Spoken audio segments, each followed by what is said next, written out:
ಇವತ್ತಿನ ವಿಷಯದ ಪ್ರಕಾರ ಕಡಲೆಯಲ್ಲಿ ಕ್ಷೇತ್ರೋತ್ಸವ ಅಂತಂದ್ರೆ ಅದನ್ನ ಹೊಲದೊಳಗೆ ಯಾಕೆ ಮಾಡ್ತೀವಿ? ನಾವು ಊರೊಳಗನೆ ಮಾಡ್ಬೋದಿತ್ತಲ್ಲ ಕ್ಷೇತ್ರೋತ್ಸವನ, ಇಲ್ಲೇ ಹೊಲಕ್ಕೆ ಯಾಕೆ ಬಂದ್ ಮಾಡ್ತೀವಿ ಅಂತಂದ್ರೆ ಮುಖ್ಯ ಉದ್ದೇಶ ಏನಂತಂದ್ರೆ ಅಲ್ಲೇ ಊರೊಳಗೆ ನಿಮ್ಗೆಲ್ಲೋ ಒಂದು ಗುಡಿ ಒಳಗೆ ಎಲ್ಲೋ ಒಂದು ಕಡೆ ಕೂರಿಸಿ ಕಡ್ಲಿ ಹಿಂಗೆ ಬಂದೈತ್ರಿ ಅಂತ ಹೇಳ್ಬೋದಿತ್ತು. ಬಟ್ ಅಲ್ಲಿ ಹೇಳಿದ್ರೆ ನೀವೇನಂತೀರಿ, ಏನೋ ತಾವು ಓದ್ಕೊಂಬಂದದ್ದು ನಮ್ಗೆ ಹೇಳಿ ಹೊಂಟಾರ ಅಂತ. ಬಟ್ ಅದಾಗಬಾರ್ದು. ನಿಮ್ಮ ಹೊಲಕ್ಕನ ಕರ್ಕೊಂಬಂದ ನೀವು ಹೊಲದೊಳಗೆ ಯಾರು ರೈತರು ಅದನ್ನ ಬೆಳೆದು ಅದ್ರ ಲಾಭ ಪಡ್ಕೊಂಡು ಅಂತ ಸ್ಥಿತಿ ಒಳಗೆ ಇರ್ತಾರೆ. ಅಂದ್ರೆ ಬೆಳೆ ಚಲೋ ಬಂದೈತಿ ಅಂತ ಯಾರು ಹೇಳಿರ್ತಾರಲ್ಲ ಅಂಥವ್ರ ಹೊಲಕ್ಕನ ಕರ್ಕೊಂಡು ಬಂದು ಅವ್ರ ಮೊದಲಿನ ಬೆಳೆಗೂ ಈ ಬೆಳೆಗೂ ಏನು ವ್ಯತ್ಯಾಸ ಇದೆ ಆ ವ್ಯತ್ಯಾಸವನ್ನ ತೋರಿಸಿ ಆ ಸಂಭ್ರಮವನ್ನ ಆಚರಣೆ ಮಾಡೋದಕ್ಕೆ ನಾವೇನಂತ ಹೇಳ್ತೀವಿ, ಕ್ಷೇತ್ರೋತ್ಸವ ಅಂತ ಹೇಳ್ತೀವಿ. ಸಾಮಾನ್ಯವಾಗಿ ಏನು ಮಾಡ್ತೀವಿ, ನೀವು ಕಡ್ಲಿ ಇಲ್ಲ ಅಂತಂತಂದ್ರೆ ರೈತ ಸಂಪರ್ಕ ಕೇಂದ್ರದಿಂದ ತಗೊಂಡ್ಬಂದಿರ್ತೀರಿ.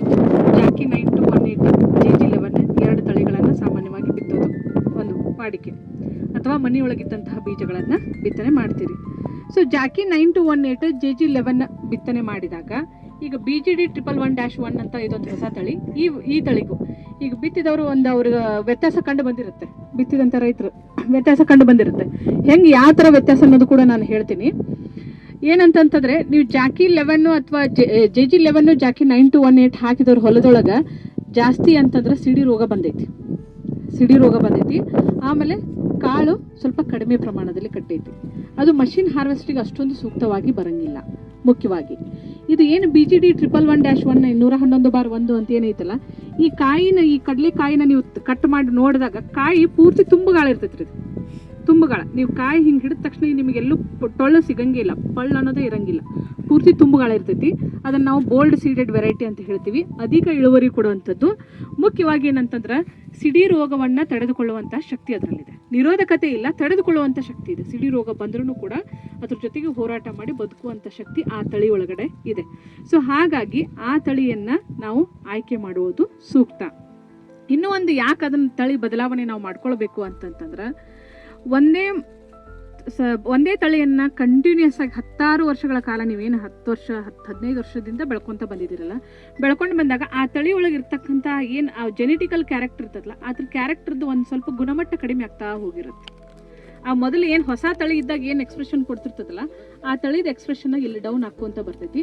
ಸೊ ಹಾಗಾಗಿ ನಾವು ಹೊಸ ತಳಿಗಳನ್ನ ಬದಲಾವಣೆ ಮಾಡೋದು ಒಂದು ಇಳುವರಿ ಅಕಸ್ಮಾತ್ ಇಳುವರಿಯಲ್ಲಿ ಜಾಸ್ತಿ ಬಂತು ಅಂತಂದ್ರೆ ಸಾಮಾನ್ಯವಾಗಿ ರೈತರು ಆರ್ಥಿಕವಾಗಿ ಸಬಲರಾಗಲಿಕ್ಕೆ ಸಾಧ್ಯ ಆಗುತ್ತೆ.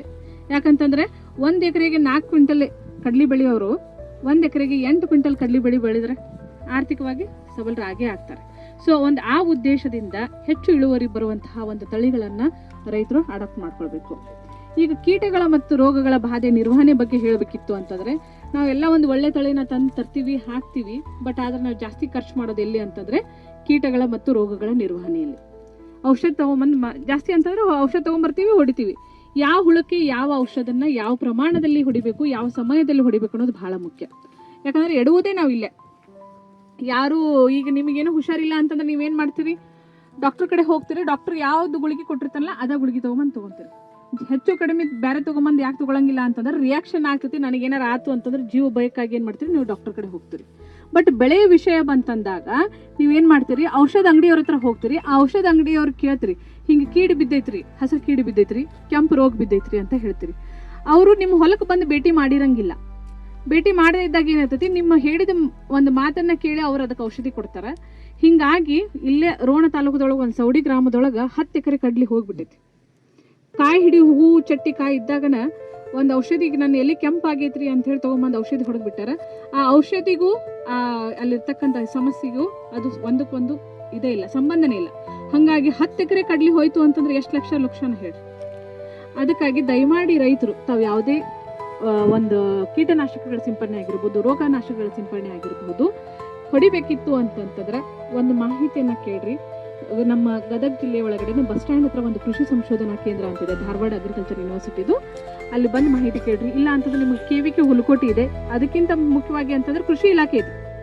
ಕೃಷಿ ಇಲಾಖೆ ನಿಮಗೆ ಗದಗ ಬೆಟಗೇರಿ ಒಳಗೆ ರೈತ ಸಂಪರ್ಕ ಕೇಂದ್ರ ಇದೆ. ನೀವು ಅಲ್ಲಿನೂ ಬಂದು ಮಾಹಿತಿಯನ್ನು ಕೇಳ್ಕೊಂಡ್ರೆ ಅಂದ್ರೆ ನಾವು ಮಾಡ್ತಕ್ಕಂಥ ಖರ್ಚನ್ನ ನಾವು ಕಡಿಮೆ ಮಾಡಿಕೊಂಡು ಒಂದು ಆದಾಯವನ್ನ ಜಾಸ್ತಿ ತೆಗಿಲಿಕ್ಕೆ ಅನುಕೂಲ ಆಗುತ್ತೆ. ಯಾಕಂದ್ರೆ ನಿಮಗೆ ಒಂದು ಬೆಳವಣಿಗೆ ಹಂತ ಬಂದು ನಿಮ್ಗೆ ಆದಾಯ ಸಿಗೋ ಟೈಮಿಗೆ ನೀವು ಕಷ್ಟಪಟ್ಟು ಉಳುಮೆ ಮಾಡಿರ್ತೀರಿ, ಬೀಜ ತೊಗೊಂಬಂದು ಹಾಕಿರ್ತೀರಿ, ಗೊಬ್ಬರ ಹಾಕಿರ್ತೀರಿ, ಎಲ್ಲ ಮಾಡಿರ್ತೀರಿ.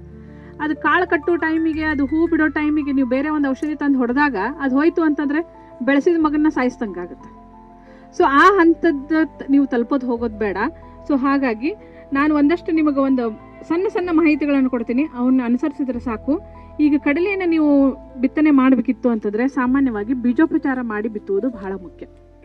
ಬೀಜೋಪಚಾರ ಯಾಕೆ ಮಾಡಿ ಬಿತ್ತಬೇಕಿತ್ತು ಅಂತಂದರೆ, ಸಾಮಾನ್ಯವಾಗಿ ನಾವು ಮಕ್ಕಳಿಗೆ ಪಲ್ಸ್ ಪೋಲಿಯೋ ಹಾಕ್ತೀವಿ, 5 ವರ್ಷದ ಮಕ್ಕಳಿಗೆ ಯಾಕೆ ಹಾಕ್ತೀವಿ? ಪೋಲಿಯೋ ರೋಗ ಬರಬಾರ್ದು ಅಂತೇಳಿ.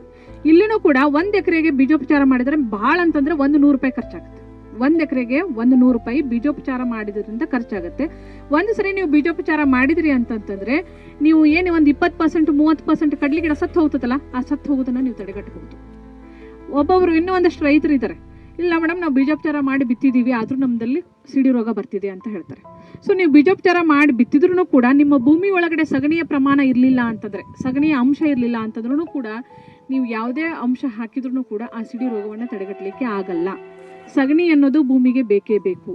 ಸಗಣಿ ಇಲ್ಲ ಅಂತಂದರೆ ಎರೆಹುಳ ಗೊಬ್ಬರ ಅಂತ ಸಿಗುತ್ತೆ. ಎರೆಹುಳ ಗೊಬ್ಬರವನ್ನು ತೊಗೊಂಬಂದು ಕೂಡ ನೀವು ಹಾಕಿದರೆ ಒಂದು ಆರ್ಗ್ಯಾನಿಕ್ ಕಾರ್ಬನ್ ಕಂಟೆಂಟ್, ಸಾವಯವದ ಅಂಶ ಇತ್ತು ಅಂತಂದರೆ ಭೂಮಿ ಒಳಗಡೆ, ಅದು ಎಲ್ಲ ರೋಗಗಳ ಜೊತೆಗೆ ಹೊಡೆದಾಡಲಿಕ್ಕೆ ಒಂದು ಭೂಮಿಗೆ ಅಥವಾ ಬೆಳೆಗೆ ಶಕ್ತಿಯನ್ನು ತುಂಬುತ್ತೆ.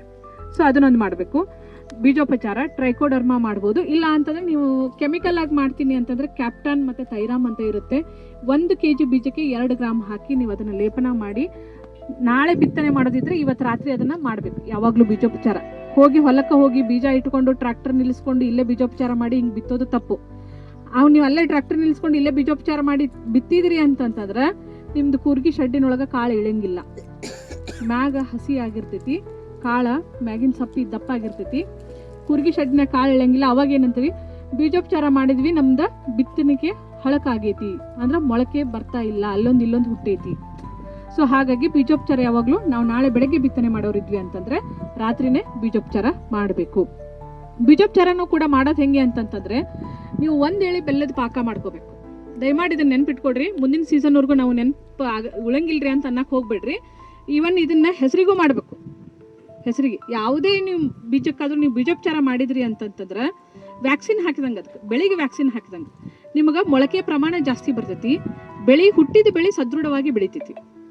ಸೊ ಹಾಗಾಗಿ ನೀವು ನಾಳೆ ಬಿತ್ತೋದಿತ್ತು ಅಂತಂದರೆ ಇವತ್ತು ರಾತ್ರಿ ಏನು ಮಾಡಬೇಕು, 1 ಎಳೆ ಬೆಲ್ಲದ ಪಾಕ ಆನ್ ಮಾಡಿಕೊಂಡು 1 ಬೆಲ್ಲ ಹಾಕಿ ಒಂದ್ಸರಿ ಕುದಿಸ್ಕೊಳ್ಳೋದು ಅಷ್ಟೇ.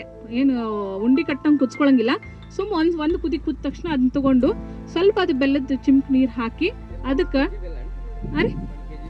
ಇಲ್ಲ ಜಸ್ಟ್ 100 ಗ್ರಾಮ್ ಬೆಲ್ಲ, 100 ಗ್ರಾಮ್ ಬೆಲ್ಲಕ್ಕೆ 100 ml ನೀರಿನೊಳಗೆ ಹಾಕಿ ಕಲಿಸ್ಕೊಡ್ರಿ. ಕಲಿಸ್ಕೊಂಡ ತಕ್ಷಣ ನಿಮ್ದು ಕಡ್ಲಿ ಬೀಜದ ಪ್ರಮಾಣ ನೋಡ್ಕೊರಿ. ಬೀಜ ಈಗ ಕಡ್ಲಿಗೆ 1 ಎಕರೆಗೆ ನೀವು 25 ಕಿಲೋ ಬಿತ್ತುತ್ತೀರಿ, ಅಲ್ಲಿ ಸ್ವಲ್ಪ ನೀವು ಜಾಸ್ತಿ ಪ್ರಮಾಣದೊಳಗೆ ಚಿಮ್ಕಿಸ್ಬೇಕು. ಹೆಸರು ಬರೀ 5 kg ಬಿತ್ತುತ್ತೀರಿ, ಇಲ್ಲಿ ಒಂದು ಸ್ವಲ್ಪ ನಿಮ್ಗೆ 10 ml ಹಾಕಿದ್ರೆ ಸಾಕು, ನೀವು ಪೂರ್ತಿ ಇಡೀ ಬೀಜ ಎಲ್ಲ ಆಗ್ಬಿಡುತ್ತೆ. ಸೊ ಅಷ್ಟು ಚಿಮ್ಕಿಸಿ ಅದ್ರ ಮೇಲ್ಗಡೆ 1 kgಗೆ ಟ್ರೈಕೋಡರ್ಮ 4 ಗ್ರಾಮ್. ನಾವೇನು ಮಾಡ್ತೀವಿ, ಸಾಮಾನ್ಯವಾಗಿ ರೈತರು ಬೀಜ ತೊಗೊಂಬಂದಿರ್ತೀವಿ, ಬೀಜೋಪಚಾರದ ಒಂದು ಟ್ರೈಕೋಡರ್ಮ ಪ್ಯಾಕೆಟ್ ತೊಗೊಂಬರ್ತೀವಿ, ಆ ಪ್ಯಾಕೆಟ್ ಸುರಿದ್ಬಿಡ್ತಾರೆ ಒಂದೊಂದ್ಸರಿ, ಎಷ್ಟಾಗುತ್ತೋ ಆಗಲಿ ಅಂತೇಳಿ. ಆವಾಗ ನಿಮ್ದು ಹೆಸರು ಕಾಳು ಇದ್ದದ್ದು ಗಾತ್ರ ಕಡ್ಲಿ ಕಾಳಕ್ಕೆ ಬರ್ತೈತಿ. ನಿಮ್ಮ ಬಿತ್ತು ಕೂರಿಗೆ ಹೆಸರು ಕಾಳಿಗೆ ಬಿತ್ತು ಕೂರಿಗೆ ಇರ್ತೈತಿ.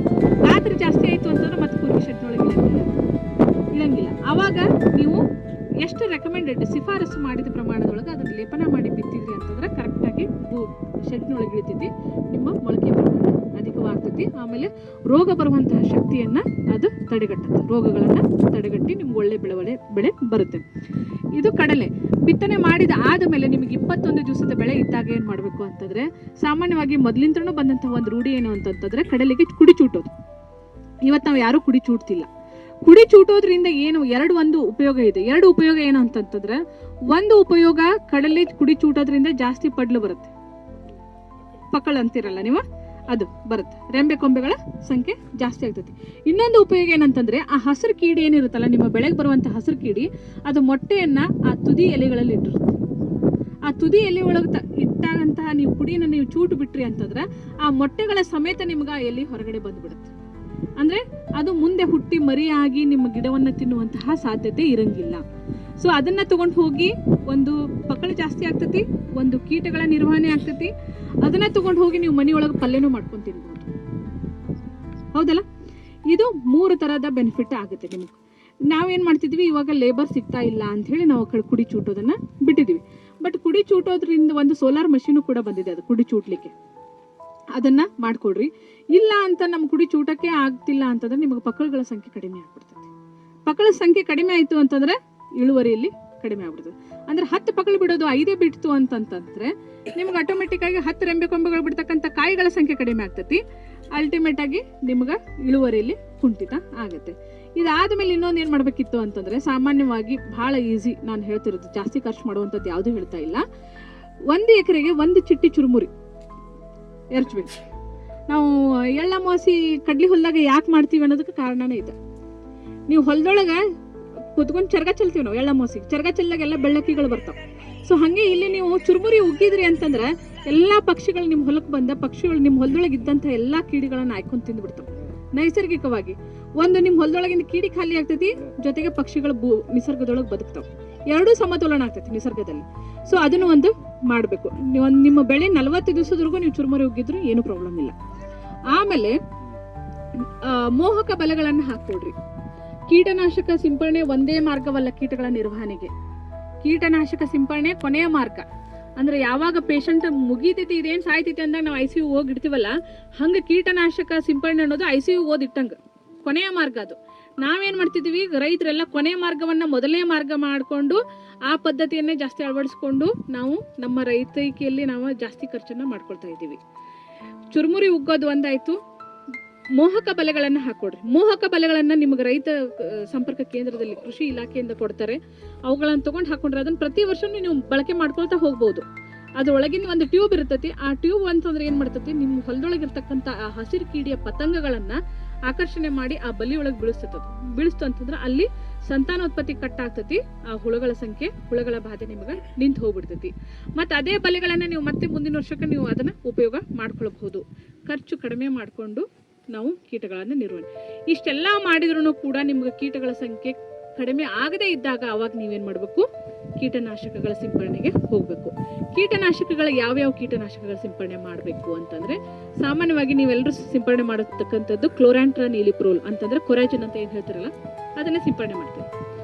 ಕ್ಲೋರಾಂಟ್ರನಿಲಿಪ್ರೋಲ್ ಅಂತ ನಾವು ಅದನ್ನ ವೈಜ್ಞಾನಿಕವಾಗಿ ಹೇಳ್ತೀವಿ, ಅದಕ್ಕೆ ರಾಸಾಯನಿಕ ಹೆಸರು. ಅದನ್ನ 1 ಲೀಟರ್ಗೆ ನಾವು 0.2 ml ಅಂತ ಹೇಳ್ತೀವಿ, 0.2 ml. ಆದರೆ ನೀವು ರೈತರು ಅದನ್ನ ಪ್ರಮಾಣ ಬಳಸುವಂತ ಪ್ರಮಾಣ ಜಾಸ್ತಿ ಆಗ್ತಾ ಇದೆ. 1 ಪಂಪಿಗೆ 6 ml ಬಳಸ್ತೀರಾ, 8 ml ಬಳಸ್ತೀರಾ?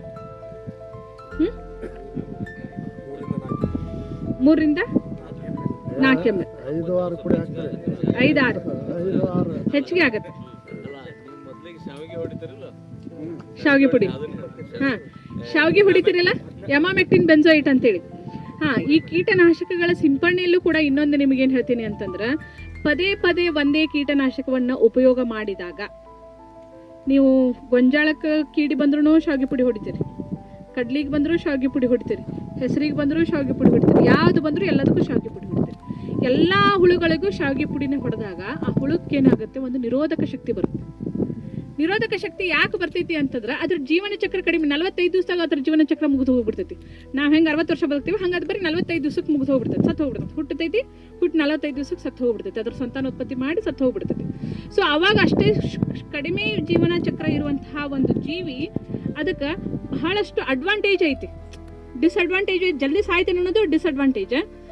ಅಡ್ವಾಂಟೇಜ್ ಏನಂತಂದ್ರೆ ತನ್ನಷ್ಟು ತನ್ನ ದೇಹದೊಳಗೆ ಜೆನೆಟಿಕ್ ಆಗಿ ಮಾಡಿಫಿಕೇಶನ್ ಮಾಡ್ಕೊಳ್ತೈತೆ, ಅಂದ್ರೆ ತಡ್ಕೊಳ್ಳುವಂಥ ಶಕ್ತಿ ಬೆಳವಣಿಗೆ ಆಗ್ಬಿಡ್ತೈತೆ ಅದ್ರೊಳಗೆ. ನೀವು 5 ml ಹಾಕಿ ಹೊಡೆದಂಥ ಹುಳ ಇನ್ನೊಂದ್ಸರಿ ಹೊಡೆದಾಗ ನೀವು 5 ml ನೀವೇ ಹೊಡಿತೀರಿ. 5 ml ಹಾಕಿ ಹೊಡೆದ್ರೂ ಈ ಹುಳ ಸತ್ತಿಲ್ಲ, ಇನ್ನೊಂದು 2 ml ಜಾಸ್ತಿ ಹಾಕೋಣ ಅಂತ ಹಾಕಿ ಹೊಡಿತೀರಿ. ಹಂಗೆ ಹಾಕಿ ಹೊಡೆದಾಗ ಆ ಹುಳ ಗೊತ್ತು, ನೀವು 5 ml ಹಾಕಿ ಹೊಡೆದಾಗ ಬದುಕಿರ್ತೈತಿ ಹುಳ. ನೀವು ಇನ್ನು 2 ml ಹಾಕಿ ಹೊಡೆದ್ರೂ ಕೂಡ ಹುಳ ಬದುಕುತ್ತೆ. ಯಾಕಂತಂದ್ರೆ ಯಾವುದೇ ಕೀಟನಾಶಕ ಇರ್ಬೋದು, ಯಾವುದೇ ಒಂದು ಕಳೆನಾಶಕ ಇರ್ಬೋದು, ರೋಗನಾಶಕ ಇರ್ಬೋದು, ಯಾವುದೇ ಒಂದು ವಸ್ತು ತಗೊಳ್ರಿ, ಯಾವುದ್ರಲ್ಲೂ 100% 100% ಸಾಯಿಸುವಂಥ ಶಕ್ತಿ ಇಲ್ಲ. 99 ಅಷ್ಟೇ ಸಾಯಿಸುತ್ತೆ, ಲಾಸ್ಟಿಗೆ ಒಂದು ಉಳಿದೇ ಉಳಿಯುತ್ತೆ. ಅಂದ್ರೆ ಅದು ಒಂದು ಉಳಿದದ್ದು ಏನಾಗುತ್ತೆ ಅಂತಂದ್ರೆ, ನೀವು 5 ml ಏನು ಹಾಕಿ ಹೊಡೆದದ್ದು ಉಳಿದಿರ್ತೈತಲ್ಲ, ಅದು ಮತ್ತೆ ಅದನ್ನು ಕುಡಿದು ಬದುಕಿರ್ತಕ್ಕಂಥದ್ದು ಅದರಿಂದ ಮತ್ತು ಮಕ್ಕಳಾಗಿ ಮತ್ತು ಅದರಿಂದ ಸಂತಾನೋತ್ಪತ್ತಿ ಡೆವಲಪ್ ಆಗಿ ಅದರಿಂದ ಅದು ಎಷ್ಟು ಹುಳುಗಳು. ಈಗ ನಾನು ಏನು ಹಸಿರು ಕೀಡಿ ಬಗ್ಗೆ ಅಷ್ಟೇ ಮಾತಾಡ್ತಿದ್ದೀನಿ. ಆ ಹಸಿರು ಕೀಡಿ ಎಷ್ಟು ಮೊಟ್ಟೆಗಳನ್ನು ಇಡ್ಬೋದು? 4,500 ಮೊಟ್ಟೆಗಳನ್ನು ಇಡುತ್ತೆ. ಒಂದು ಹುಳುವಿನಿಂದ ಎಷ್ಟು ಮೊಟ್ಟೆಗಳಾಯ್ತು? 4,500. ಅಂತ 10 ಹುಳ ಬದುಕಿದ್ರೆ, ಬರೀ 10 ಹುಳ ಬದುಕಿದ್ರೆ ಎಷ್ಟಾಯ್ತು? 4,500. ಅಂದ್ರೆ ನೀವು ಅದನ್ನ ಹತೋಟಿ ಮಾಡೋಕ್ಕಾಗತ್ತಾ? ನೀವು ಎಷ್ಟು ಡೋಸ್ ಜಾಸ್ತಿ ಮಾಡಿದ್ರೆ ಹತೋಟಿ ಮಾಡೋಕ್ಕಾಗತ್ತಾ? ನೀವು 10 ml ಹಾಕಿ ಹೊಡೆದ್ರು ಅದನ್ನ ಕಂಟ್ರೋಲ್ ಮಾಡೋಕ್ಕಾಗಂಗಿಲ್ಲ. ಯಾಕಂತಂದ್ರೆ ಆ ಹುಳದೊಳಗಡೆನೂ ಕೂಡ ಆ ಭೂಮಿ ಮೇಲೆ ಬದುಕಬೇಕಿತ್ತು ಅಂತಂದ್ರೆ ದೇವ್ರು ಅದಕ್ಕೆ ಅದೊಂದು ಅಡ್ವಾಂಟೇಜ್ ಕೊಟ್ಟಿರ್ತಾನೆ.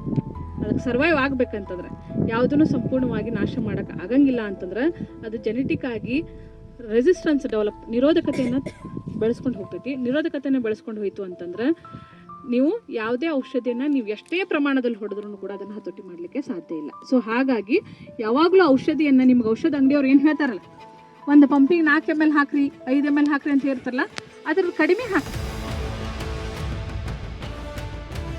ಆ ಒಂದು ಸಂಸ್ಥೆಯ ಮುಖ್ಯಸ್ಥರು ಆಗಿ ಕೆಲಸ ಮಾಡ್ತಾ ಇದ್ದಾರೆ. ಸೊ ಬಹಳ ಅದ್ಭುತವಾಗಿ ನಿಮ್ಮ ಭಾಷೆಯಲ್ಲಿ, ಅಂದರೆ ನಿಮ್ಮ ಆಡು ಭಾಷೆಯಲ್ಲಿ ನಮ್ಮ ಈ ಒಂದು ಕಡಲೆ ಕ್ಷೇತ್ರೋತ್ಸವ ಮಹತ್ವದ ಜೊತೆಗೆ ಯಾವ ಥರ ನಾವು ಏನು ಹೆಲಿಕೋವರ್ಪ ಹೆಲಿಯೋತಿಸ್ ಅಂತ ಹೇಳಿದರು, ಕಡಲಿಗೆ ಬರ್ತಕ್ಕಂಥ ಕಾಯಕೊರಕ ಹುಳಗಳನ್ನು ಎಷ್ಟು ಅಚ್ಚುಕಟ್ಟಾಗಿ ನಾವು ನಿರ್ವಹಣೆ ಮಾಡೋದನ್ನು ಭಾಳ ಅದ್ಭುತವಾಗಿ ಉದಾಹರಣೆಯೊಂದಿಗೆ ಮಾರ್ಮಿಕವಾಗಿ ತಿಳಿಸ್ಕೊಟ್ಟಿದ್ದಾರೆ. ಜೊತೆಗೆ ನಮ್ಮ ಸಹೋದ್ಯೋಗಿ ಮಿತ್ರರಾಗಿರ್ತಕ್ಕಂಥ ಸಹ ಪ್ರಾಧ್ಯಾಪಕರು ಸುಧೀಂದ್ರ ಅವರೇ, ಇನ್ನೊಬ್ಬರು ಸಹಾಯಕ ಪ್ರಾಧ್ಯಾಪಕರಾಗಿರ್ತಕ್ಕಂಥ ನಮ್ಮ ಸಹೋದ್ಯೋಗಿ ಮಿತ್ರರಾಗಿರ್ತಕ್ಕಂಥ ನಾಗರಾಜ್ ತಹಸೀಲ್ದಾರ್ ಅವರೇ, ಮತ್ತು ಯಾವತ್ತೂ ನಮ್ಮ ನರಸಾಪುರ ಗ್ರಾಮದ ಪ್ರಗತಿಪರ ರೈತರು ಮತ್ತು ಹಿರಿಯರಾಗಿರ್ತಕ್ಕಂಥ ಶಂಕರಗೌಡ ಬೆನಾಳ್ ಅವರೇ, ಸುರೇಶ್ ಗೌಡ ದೊಡ್ಡನಗೌಡ್ರೆ, BV ಕೆರೇಸೂರ್ ಅವರೇ, ಹೇಮಂತ್ ಗೌಡ ಅವರೇ, ಮತ್ತು ಜೊತೆಗೆ ಮತ್ತೆ ಎಲ್ಲ ನಮ್ಮ ನರಸಾಪುರ ಮತ್ತು ಇಲ್ಲಿ ನೆರೆದಿರ್ತಕ್ಕಂಥ ಎಲ್ಲ ರೈತ ಬಾಂಧವರೇ, ಒಂದು ಖುಷಿ ಏನಾಗ್ತಾ ಇದೆ ಅಂದ್ರೆ ನಮ್ಗೆ ಭಾಳ ಜನ ಯುವ ರೈತರಿದೆ, ಹೌದಲ್ಲ? ನೀವು ಮಾತಾಡ್ರಿ ಅಂದ್ರೆ ಇದಾಗುತ್ತೆ ಅಂದ್ರೆ, ಇಲ್ಲ ಅಂದ್ರೆ ನಾವೇನು ಹೇಳಕತ್ತೀವಿ ಸರಿ ಆಗೋದಿಲ್ಲ ಅಂತ. ಅದಕ್ಕೆ ದಯವಿಟ್ಟು ಒಂದು ನಿಮಿಷ, ಈಗೆಲ್ಲ ಹೇಳಿದ್ರು, ನಮ್ಮ ನಾಗರಾಜ್ ಸಾಹೇಬರು ಹೇಳಿದರು, ಕಲಾವತಿ ಮೇಡಮ್ ಅವರು ಹೇಳಿದರು, ಇದೇ ಥರ ನಾವು ಕೃಷಿನ ಈಗೇನು ಮಾಡಕತ್ತೇವಲ್ಲ ಒಕ್ಕಲ್ತನ, ಹಿಂಗೆ ನಾವು ಮಾಡ್ಕೊಂತ ಹೋದ್ವಿ ಅಂದ್ರೆ ಮುಂದಿನ ದಿನಮಾನದೊಳಗೆ ಒಕ್ಕಲ್ತನ ಲಾಭ ಆಗೋದು. ಇದು ಲಾಭ ಆಗ್ಬೇಕಂದ್ರೆ ನಿಮ್ಮ ಒಂದು ಒಕ್ಕಲ್ತನ ಅನುಭವದ ಜೊತೆಗೆ ಹೊಸ ತಂತ್ರಜ್ಞಾನಗಳನ್ನು ವೇಳೆ ಸರಿಯಾಗಿ ಉಪಯೋಗ ಮಾಡಿಕೊಂಡು ಮಾತ್ರ ನಾವು ಒಕ್ಕಲ್ತನದ ಲಾಭ ತೆಗಿಯೋಕ್ಕಾಗುತ್ತೆ. ಅದು ಹೆಂಗೆ ಅನ್ನೋದು ಹೇಳ್ಕೊಡ್ತೀವಿ. ಅದು ಹೆಂಗ್ರಿ ಅಂತ ಇದು ಪ್ರಾಬ್ಲಮ್ ಐತಿ ಬಿ, ಇದು ಸಾಲ್ವ್ ಆಗೋದಿಲ್ಲ ಸರ್ ನಮ್ಮ ಊರಾಗ ಅಂತ ಏನಿದ್ರು ಕೇಳ್ರಿ, ಅವ್ನು ಯಾವ ದಾರಿ ಹುಡುಕಿ ಅವದವ. ಈಗ ನಿಮ್ಮ ಕಣ್ಣಾಗ ಹೋದ ಒಂದಿಷ್ಟು ಯಾವ ತೊಂದರೆ ಅಂತೇಳಿ ಒಂದಿಷ್ಟು ಯಾರೋ ಮೊಬೈಲ್ ನೋಡಕತ್ತಾರ, ನೋಡಿದ್ ಬಿಡ್ರಿ, ಅದೊಂದು ದೊಡ್ಡ ನಮ್ಮ ಒಕ್ಕಲ್ತನಕ್ಕೆ ಒಂದು ದೊಡ್ಡ ಇದಾಗ್ಬಿಟ್ಟೆ. ಏನಾಗೈತೆ ಹೇಳ್ರಿ, ಶಾಪ. ಹಾಂ, ಓಕೆ, ಒಳ್ಳೇದು. ಈಗ ನಮ್ಮ ನಾಗರಾಜ್ ಅವರು ಹೇಳಿದ್ರು, ಮೇಡಮ್ ಹೇಳಿದ್ರು, ಹೊಸ ತಂತ್ರಜ್ಞಾನಗಳೇನು ಈಗ ಹೇಳ್ಕೊಟ್ರೆ ನಾನೇನು ಹೆಚ್ಚಿಗೆ ಟೈಮ್ ತಗೊಳ್ಳೋದಿಲ್ಲ. ಒಟ್ಟ ಕೃಷಿ ಹೆಂಗೆ ಲಾಭ, ಈ ಕ್ಷೇತ್ರೋತ್ಸವ ಜೊತೆಗೆ ಲಾಭ ಹೆಂಗೆ ಮಾಡ್ಬೇಕು ಅನ್ನೋದು ಹೇಳ್ಕೊಡ್ತೀವಿ. ನಮ್ಮ ಸಂಸ್ಥೆಯಿಂದ ಏನೇನು ನಾವು ಕೆಲಸ ಮಾಡ್ತಿದ್ವಿ ಅಂತ ಹೇಳ್ಕೊಟ್ಟಿದ್ದಾರೆ. ಕಡಲೆ ಬೆಳಿಬೇಕಾದ್ರೆ ಈಗ ಹೇಳಿದ್ರು, AG11 ಹಳೆ ವೆರೈಟಿ ಐತಿ, ಜಾಕಿನೂ ಹಳೆ ವೆರೈಟಿ ಇದೆ. ಅವು ಯಾಕಂದ್ರೆ ಅವಕ್ಕೆ ನಟಿ ರೋಗ ಅಂದ್ರೆ ಏನು, ಮ್ಯಾಗಿಂದ ಒಣಕು. ನೀವು ನಾವು ನರಸಾಪುರದಾಗ ಏನಂತೇವಪ್ಪ, ಸಿಡಿ ರೋಗ. ಸಿಡಿ ರೋಗ ಅಂದ್ರೆ ಮ್ಯಾಗಿಂದ ಒಣಕು ಅಂತ ಹೋಗೋದು. ಆ ರೋಗಕ್ಕೆ ಅವು ತುತ್ತಾಗ್ತಾವ. ಆ ರೋಗ ಅವೆರಡು ವೆರೈಟಿ ಬರ್ತೈತಿ. ಬಟ್ ಈಗೇನು ನಿಮ್ಗೆ ವೆರೈಟಿ ನಾವೇನು ಕೊಟ್ಟೇವೆ, ಮುಂದಿನ ದಿನಮಾನದಾಗ ಮೋಸ್ಟ್ಲಿ ಗಿರೀಶ್ ದೇಶಪಾಂಡೆ ನಾವು ಇನ್ನೂ ಹೆಚ್ಚು ರೈತರಿಗೆ ನಾವು ಕೊಡ್ಲಿಕ್ಕೆ ಪ್ರಯತ್ನ ಮಾಡ್ತೀವಿ. ಇದು ಹೊಸ ತಳಿ BGD 111-1 ಅಂತ. ಇದ್ರ ಮುಖ್ಯ ಉದ್ದೇಶಗಳನ್ನು ಹೇಳಿದ್ದಾರೆ ಈಗ. ಬಟ್ ಎಷ್ಟು ಜನಕ್ಕೆ ಒಂದು ಜನಕ್ಕೆ ಗುರ್ತಾಗ್ತೋ ಇಲ್ಲ ಗೊತ್ತಿಲ್ಲ. ಈ ಒಂದು ತಳಿ ಒಂದನೇದ್ದು ನಮ್ಗೆ ಆಳ ಸಿಗೋದಿಲ್ಲ, ಹೌದಲ್ಲ? ಇದೊಂದು ತೊಂದರೆ ತಂದಿದ್ದಾರೆ ನಮಗೆ. ಆ ಆಳ ಸಿಗೋದಿಲ್ಲ ಅಂದಕ್ಕೆ ಕಡ್ಲಿ ಗಿಡ ಸ್ವಲ್ಪ ಎತ್ತರ ಇದ್ದಿದ್ರೆ ಮಿಷಿನ್ ಹಾರ್ವೆಸ್ಟಿಂಗ್ ಚಲೋ ಆಕತಿ. ಸೊ ಈ ಒಂದು ನಿಟ್ಟಿನಲ್ಲಿ ನಮ್ಮ ಕೃಷಿ ವಿಶ್ವವಿದ್ಯಾಲಯ ಈ ಒಂದು ನಿಟ್ಟಿನಲ್ಲಿ ಸಂಶೋಧನೆ ಮಾಡಿ ಹೊಸ ಹೈಟ್ ಇದ್ದಂಥ ತಳಿ BGD 111-1. ನೀವು ಮಷಿನ್ ಹಾರ್ವೆಸ್ಟಿಂಗ್ ಮಾಡಿದರೆ ಅಲ್ಲೇ ವೇಸ್ಟೇಜ್ ಕಡಿಮೆ ಆಗತ್ತೆ. ಎರಡನೇದು, ಇದು ರೋಗ ಅಂದ್ರೆ ನೀವು ಯಾವ್ದ್ರಿ, ಏನು ರೋಗ? ಸಿಡಿ ರೋಗ. ನಮ್ಮ ನರಸಾಪುರದ ಸಿಡಿ ರೋಗ ಅಂತೇವ ನಾವು. ಈ ನರಸಾಪುರ ಅಷ್ಟ ಅದ್ರಿ, ಏನು ಬೇರೆ ಕಡೆನೂ ಅದ್ರಿ? ಅಷ್ಟ ಅದೇವ. ಹಾಂ, ಒಳ್ಳೇದು. ಯಾಕೆ ಮತ್ತೆ ನಾವು ಮಾಡೋ ನಾವು ಬೇರೆ ಊರನ್ನಾರು ಇದ್ವಿ ಸರ್, ಅವ್ರ ಹೆಸರೇ ತೋಳಿಲ್ಲಲ್ಲ ಅಂತ. ಹೌದು. ಹಾಂ, ಅದು ಈ ತಳಿ ಕಂಡು ಹಿಡಿಬೇಕಾದ್ರೂ ಕಡ್ಲಿ ಹೊಳ್ಳಮಳ್ಳ ಹಾಕೋದ್ರಿಂದ ಅದು ಸಿಡಿ ರೋಗ ಬರಾಕತ್ತೈತೆ ಅಂತ ರೈತರು ತೊಂದರೆ ಹೇಳಿದ್ರು. ಅದಕ್ಕೆ ಮತ್ತೆ ಕೃಷಿ ವಿಶ್ವವಿದ್ಯಾಲಯ, ಕೃಷಿ ಸಂಶೋಧನೆಲ್ಲ ಕೂಡಿ ಸಂಶೋಧನೆ ಮಾಡಿ ಈ ವೆರೈಟಿ ತಂದೇವೆ. ಇದೇ ಥರ ಹಲವಾರು ಎಲ್ಲ ಬೆಳೆಗಳಲ್ಲಿಯೂ ರೈತರು ಏನು ತೊಂದರೆ ಅನುಭವಿಸ್ತಾರ ತಮ್ಮ ಒಕ್ಕಲ್ತನದಲ್ಲಿ, ಆ ತೊಂದರೆಗೆ ಅನುಸಾರವಾಗಿ ನಾವು ಸಂಶೋಧನೆ ಮಾಡಿ ತಂತ್ರಜ್ಞಾನಗಳನ್ನು ಕಂಡು ಹಿಡಿದು ಆ ಒಂದು ಫಲಿತಾಂಶಗಳನ್ನು ನಿಮ್ಗೆ ಮುಟ್ಟಿಸ್ಲಿಕ್ಕೆ ಎಲ್ಲ ನಮ್ಮ ಕೃಷಿ ಇಲಾಖೆ, ನಮ್ಮ ಕೃಷಿ ವಿಶ್ವವಿದ್ಯಾಲಯ, ನೆಟ್ ಎಫ್ ಎಂ ಕಂಪ್ನಿ ಎಲ್ಲರೂ ನಾವು ಮಾಡ್ತಾ ಇದ್ದೇವೆ.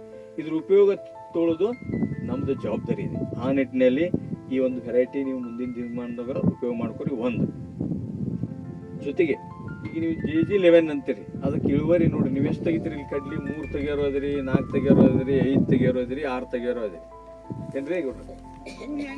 ಅಲ್ಲ, ಒಂದ್ ನಿಮಿಷ 8 ತೆಗಿಯೋರು ಅದರ, ಸ್ವಲ್ಪ ಅದರ ಏನ್ರಿ ಇದ್ದದ್ ಮಾತಾಡ್ಬೇಕು. 10 ತೆಗಿಯೋರು ಅದರ. ನನಗೇನು ಈ ಮನ್ಯಾಗ ಏನು ಅಲ್ಲ ಒಂದು ನೀವು ಹೇಳೋದಲ್ರಿ, ಈ ನಮ್ಮ ಭೂಮಿ ನೋಡಿದ ಕೂಡಲೇ ನನಗೆ ಅನಿಸ್ತಿ 8ರ ಮ್ಯಾಗ ಇಲ್ಲಿ ಹೌದಲ್ಲ. ಅದಕ್ಕೆ ಉದ್ದೇಶ ಯಾಕೆ ಬರುದಿಲ್ಲ, ಇಲ್ಲೇ ನಾವು ನಿಮ್ಮಂಗ ಒಂದು 60 ಜನ ರೈತರಿಗೆ ಈ ತರ ಡೆಮೋ ಕೊಟ್ಟು, ನಾ ಗಂಗಾವತಿ KVK ಹೆಡ್ ಇದ್ದಾಗ, ಮುಖ್ಯಸ್ಥನಿದ್ದಾಗ ಭತ್ತ ಬಿಡಿಸಿ ಕಡ್ಲಿ ಬೆಳೆಸಕ್ಕೆ ಹಚ್ಚಿದ್ವಿ ಅವ್ರಿಗೆ. ಭತ್ತದಾಗ ಲಾಭ ಇಲ್ಪ, ಕಡ್ಲಿ ಬೆಳೀರಿ ಅಂತ. ಅವ್ರು ವರ್ಷ ಕಡ್ಲಿ ಬೆಳೆದ್ರು. ಎಲ್ಲ ಡಿಟೇಲ್ ಹೇಳಕ್ ಟೈಮ್ ಭಾಳ ಬೇಕು, ನಿಮಗೂ ಟೈಮ್ ಅದೆಲ್ಲ ಡಿಟೇಲ್ ಹೇಳಕ್ ಲೇಟ್ ಆಗುತ್ತೆ. ಅವ್ರನ್ನ ಬೆಳೆಸಿದ್ವಿ. ಅವ್ರು ಏನು ಬೆಳೆದ್ರು, ಬರೀ ಭತ್ತ 7-8 ವರ್ಷ ಭತ್ತ ಬೆಳೆದಂತ ಹೊಲದಾಗ ಕಡ್ಲಿ ಬೆಳೆದ್ರು. ಒಬ್ಬೊಬ್ರು ಹೊಲದಾಗ ನೀವು ನೋಡಿದ್ರಿ, ಇಲ್ಲಿ ರಾಮನಗರ, ಗಂಗಾವತಿ ದಾಟಿ ಯಾರು ನೋಡ್ರಿ ಆ ಕಡೆ ಹೋಗಿರಿ, ಗೌಡ್ರೆಲ್ಲ ನೋಡಿರ್ತಾರೆ ಮೋಸ್ಟ್ಲಿ. ಹೊಸಪೇಟೆಯಿಂದ ಈ ಕಡೆ ರೀ ಗಂಗಾವತಿ, ಕಂಪ್ಲಿ ಅಂತಾರಲ್ಲ, ಕಂಪ್ಲಿ, ಸಿಂಧೂರ್, ಮಾನ್ವಿ ಆ ಕಡೆ ನೀವು ಆ ಕಡೆ ಹೋಗ್ಬೇಕು ನೀವು. ಬರೀ ಭತ್ತನ ಹೆಚ್ಚು ಬೆಳಿತಾರೆ. ಭತ್ತ 7-8 ವರ್ಷ ಬೆಳೆದಂತ ಹೊಲದಾಗ ಒಬ್ಬೊಬ್ರು 14 ಕ್ವಿಂಟಲ್ ತೆಗೆದ್ರು, 12 ಕ್ವಿಂಟಲ್ ಎಕರೆಗೆ ತೆಗೆದ್ರು, 18 ಕ್ವಿಂಟಲ್ ಮಟ ತೆಗೆದ್ರು. ಅವಾಗ ಅವರು ವಿಚಾರ ಮಾಡಿದ್ರು, ಸರಾಸರಿ ತೆಗೆದ್ರು 14 ಕ್ವಿಂಟಲ್ ಒಂದು ಎಕರೆಗೆ ತೆಗೆದ್ರು. 60 ಮಂದಿ ಕೂಡಿ ನಾವು ಅನಾಲಿಸಿಸ್ ಮಾಡಿದ್ರೆ, ವಿಶ್ಲೇಷಣೆ ಮಾಡಿದಾಗ 14 ಕ್ವಿಂಟಲ್ ಇಂಟು 5,500 ಐತೆ, 6,000 ಐತ್ರಿ. 5,500 ಹಿಡಿದ್ರೆ 14 ಕ್ವಿಂಟಲ್ಗೆ ಎಷ್ಟಾಯ್ತು?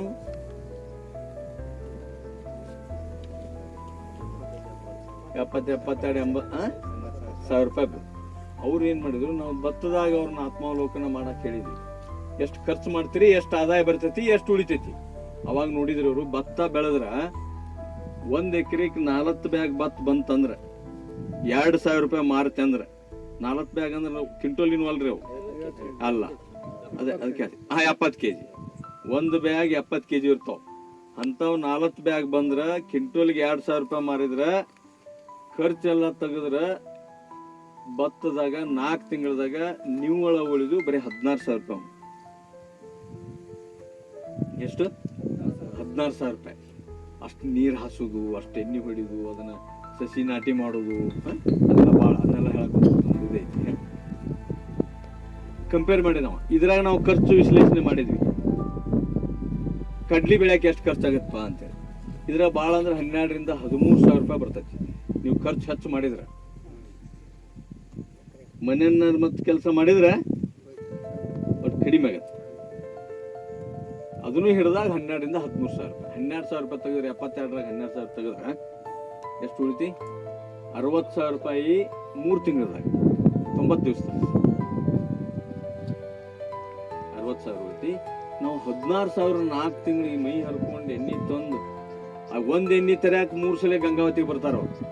ಬಂದಾಗ ಒಮ್ಮೆ ಬಗ್ ಲೈಟಿಗೆ ಹೋಗಿ ಅಟೆಂಡ್ ಆಗಿ ಹೋಗ್ತಾರೆ. ಅದ್ರ ಖರ್ಚು ಲೆಕ್ಕಿಲ್ಲ, 16,000 ತೆಗ್ದಿಲ್ಲ. ಇದೇ ಪಾಯಿಂಟ್, ಇದು ತಿಳ್ಕೊಳಕ್ ಹೇಳಿದ್ವಿ ನಾವು. ಭಾಳ ಬಾರಿ ನಮ್ ನರ್ಸಪ್ಪ, ನಮ್ ಗದಗ ಮಂದಿ ಭಾಳ ಶಾಣ್ಯಾರ ಅದಾರ ಆಕ್ಚುಲಿ. ಇರ್ಲಿ, 16,000 ರೂಪಾಯಿ 1 ಎಕರೆಗೆ ಬರುವಂತ ಒಂದು ಪರಿಸ್ಥಿತಿ ಒಳಗ 60,000 ರೂಪಾಯಿ ತೆಗೆಯುವಂತ ತಂತ್ರಜ್ಞಾನ ಅದವಲ್ಪ ಅಂತ ಅವ್ರಿಗೆ ಅನಿಸ್ತೇವೆ. ಈಗ ಅವ್ರು ಏನ್ ಮಾಡತ್ತಾರ, ಮುಂಗಾರಿ ಜೋಳ ಹಾಕಕ್ಕೆ ಅಂದ್ರೆ ನಮ್ಮ ಎಣಿಗಾರ ಜೋಳ ಅಲ್ಲ, ಎಣಿಗಾರ ಅಂದ್ರೆ ಅಲ್ರಿ ನಮ್ಮ ನರಸಾಪುರದಾಗ ಏನಂತಾರ ಅದಕ್ಕೆ? ಬಿಳಿಜೋಳ. ಅದನ್ನ ಹದರಿ ಕರೆಕ್ಟ್ ಕರೆಕ್ಟ್. ನಾನು ಅಲ್ರಿ ನಾ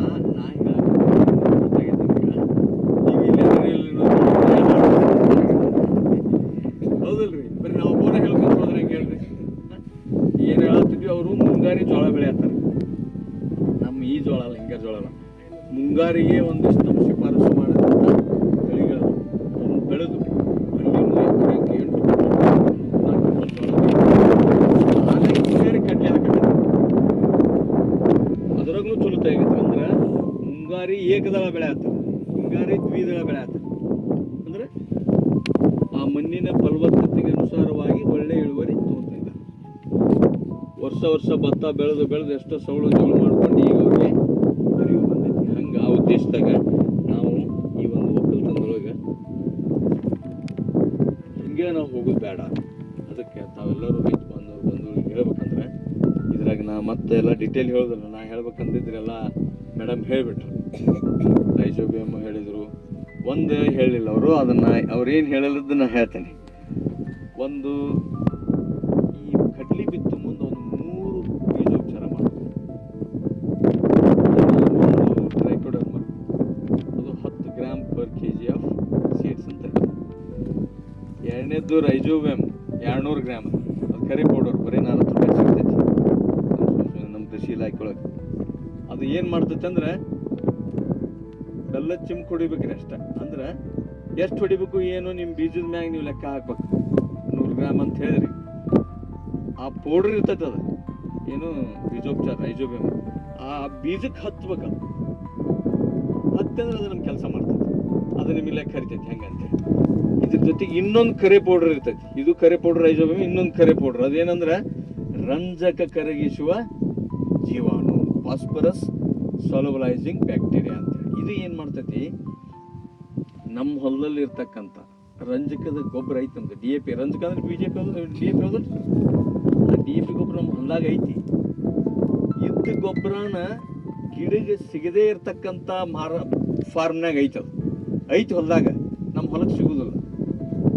ನಾಯಿ ಅಂತ ಏನಂತಾರಲ್ರಿ, ನಮ್ಮ ಗಿಡಕ್ಕೆ ಸಿಗುದಲ್ಪ ಅಂದ್ರೆ ಅದು ಉಪಯೋಗ ಏನು? ಅದಕ್ಕೆ ನಾವೇನು ಮಾಡಬೇಕು, ಈ 200 ಗ್ರಾಮ್ 1 ಎಕರೆಗೆ 20 ರಿಂದ 25 kg ನೀವು ಬೀಜ ಯೂಸ್ ಮಾಡ್ತಿರಲ್ಲ, ಈ 200 ಗ್ರಾಮು ಬೀಜೋಪಚಾರ ಮಾಡಿ ಹಚ್ಚಿದ್ರಿ ಅಂದ್ರೆ ನಮ್ಮ ಮಣ್ಣಲ್ಲಿರ್ತಕ್ಕಂಥ ರಂಜಕನ ಗಿಡಕ್ಕೆ ಸಿಗುವಂಗೆ ಮಾಡ್ತೈತೆ. ಅದು ಯಾವಾಗ ಬೇಕು, ಎಷ್ಟು ಬೇಕು ಅಷ್ಟು ಸಿಗುವಂಥ ಒಂದು ಮಾಡೋಕೆ ಆ ಒಂದು ಕೆಲಸ ಅದು ಮಾಡ್ತೈತೆ. ಸೊ ಅದಕ್ಕೆ ಹೇಳಿದೆವು, ಈ ಸರಿ ಥಂಡಿ ಭಾಳ ಇತ್ತು, ರಂಜಕದ ಅವೈಲಬಿಲಿಟಿ ಕಡಿಮೆ ಆಯಿತು, ಅದಕ್ಕೆ ಈ ಥರ ಒಂದು ಸ್ವಲ್ಪ ಎಲ್ಲ ನ್ಯೂಟ್ರಿಯೆಂಟ್ಸ್ ಪೋಷಕಾಂಶಗಳ ಕೊರತೆಯಿಂದ ಈ ಥರ ಆಗಿದೆ. ಸೊ ಈ ತೊಂದರೆ ಇನ್ನು ಮುಂದೆ ಹೆಚ್ಚಕ್ಕೊಂತ ಹೋಗ್ತೈತಿ. ಅದಕ್ಕೆ ನಾವೇನು ಜಾಗರೂಕತೆ ಆಗ್ಬೇಕಂತಂದ್ರೆ ಎಲ್ಲರೂ ಇವತ್ತಿನ ದಿವಸ ಒಂದು 3 ಪ್ರಿನ್ಸಿಪಲ್ ಹೇಳಿ ನಾನು ಮುಗಿಸ್ತೇನೆ. ಇದು ಬಹಳಷ್ಟು ಲಾಭದಾಯಕ ಬೆಳೆ. ಭಾಳ ಜನ ಇದಕ್ಕೆ ಹೊಂಟ್ರ, ಹೌದು ಅಲ್ಲೋ? ನಿಮ್ಮ ಊರಾಗ ಎಷ್ಟು ಜನ ಅದರಿ, ಎಷ್ಟು ಕ್ಷೇತ್ರ ಐತಿ, ಅದ್ರ ಒಂದು 50% ಕಡಲೆ ಐತಿ ಅನ್ಸುತ್ತೆ, ಹೌದಲ್ರಿ? ಈಗ ನಾವು ಅಂತಾರಾಷ್ಟ್ರೀಯ ಕಬ್ಬಿಗೆ ಭತ್ತಕ್ಕೆ ಭಾಳ ಜನ ಹೋಗ್ತಾರ ನೀರಾವರಿ ಇತ್ತಲ್ಲ ನೋಡ್ರಿ. ಯಾಕೆ ಹೋಗ್ತಾರ ಹೇಳ್ರಿ?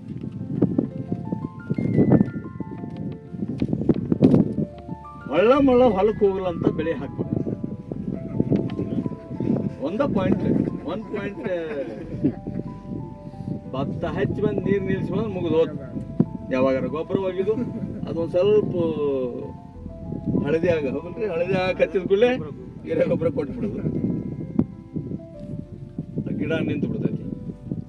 ನಡೀತಿ ಹೊಲ್ದಾಗ ಗಿಡ ಹಾಕಬಾರ್ದು, ನೀರು ನಿಂದಿರ್ಸಿರ್ತೇವೆ. ಹೊಲ್ದಾಗ ನೀರು ನಿಂದ್ರಿ ಅಂತ ನಾವು ತಂತ್ರಜ್ಞಾನ ಹೇಳಿಲ್ಲ ನಾವು ಕೃಷಿ ವಿಜ್ಞಾನಿಗಳು. ನಾವೇನು ಹೇಳೇವಿ, 23 ರಿಂದ 24 ದಿವಸ ಅಷ್ಟೇ ನೀರು ನಿಲ್ಲಿಸ್ಬೇಕು. ಅದು 2.5 ಇಂಚ್ ಅಂದೇವು, ಅವ್ರು 4 ಇಂಚು 5 ಇಂಚು ನಿಲ್ಲಿಸ್ತಾರೆ. 2.5 ಇಂಚು 23 ರಿಂದ 24 ಹಚ್ಚಿದ್ದಿಂದ ನಿಲ್ಲಿಸ್ಬೇಕು. ಆಮೇಲೆ ಬಿಟ್ರೆ ಏನಾಗುತ್ತೆ ಅಂದ್ರೆ ಹುಲ್ಲು ಬರಕ್ ಹತ್ತೈತೆ. ಹುಲ್ಲು ಬರಕ್ ಹತ್ತಂದ್ರೆ ಹೊಲಕ್ಕೆ ಹೋಗೋದು ಹತ್ತೈತಿ. ಹೊಲಕ್ಕೆ ಹೋಗೋದು ಹತ್ತೈತೆ ಅಂತ ಹೇಳಿ ಕಟಾವ್ ಆಗ್ಬಿಟ್ಟು ನೀರು ನಿಲ್ಲಿಸೋದು, ಹೌದಲ್ಲ? ಕಟಾವ್ ಆಗೋ ಮಟ್ಟ ನೀರು ನಿಲ್ಲಿಸಿದ್ರೆ ಏನಾಗತ್ತಂದ್ರೆ ನೀವಾರಿಪ್ಪ 5 ಲೀಟ್ರ್ ಇಲ್ಲಿ ನೀರು ಅದಾವ, 5 ಲೀಟ್ರ್ ನೀವು ಕುಡಿತೀರಿ ಒಬ್ರ ಉಸುರು ಕಟ್ತೈತೆ ಆ ಭತ್ತನೂ ಜೀವ ಅದಕ್ಕೆ ಸಸಿ ಜೀವ ಹೌದಲ್ಲ ಅದು ಉಸುರು ಕಟ್ಕೊಂಡು ನಿಂತೈತೆ ಅದು ಇಳುವರಿನೂ ಕಡಿಮೆ ಆಗೈತಿ ಆ ಪ್ಲಾಂಟಿಗೆ ಇಮ್ಯುನಿಟಿ ಕಡಿಮೆ ಆಗತ್ತೆ ಇಮ್ಯುನಿಟಿ ಅಂದ್ರೆ ಪ್ರಕಾಶ್ ಅವ್ರು ಹೇಳಿದ್ರು ನೋಡ್ರಿ ರೋಗ ನಿರೋಧಕ ಶಕ್ತಿ ಅಂದ್ರೆ ಈಗ ನೋಡ್ರಿ ನೀವು ಹಳಬ್ರೆಲ್ಲ ಚಲೋ ರೊಟ್ಟಿ ಗಿಟ್ಟಿ ಅಲಸಂದಿ ಕಾಳು ಪಲ್ಯ ಹೆಸರು ಕಾಳು ಪಲ್ಯ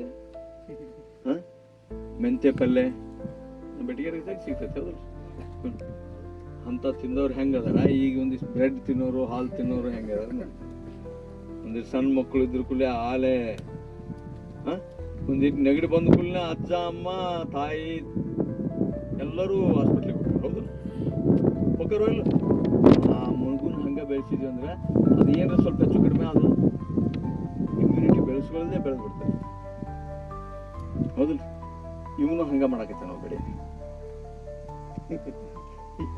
ಇವನು ಹಂಗ ಮಾಡಾಕತ್ತೀವಿ ಅದಕ್ಕೆ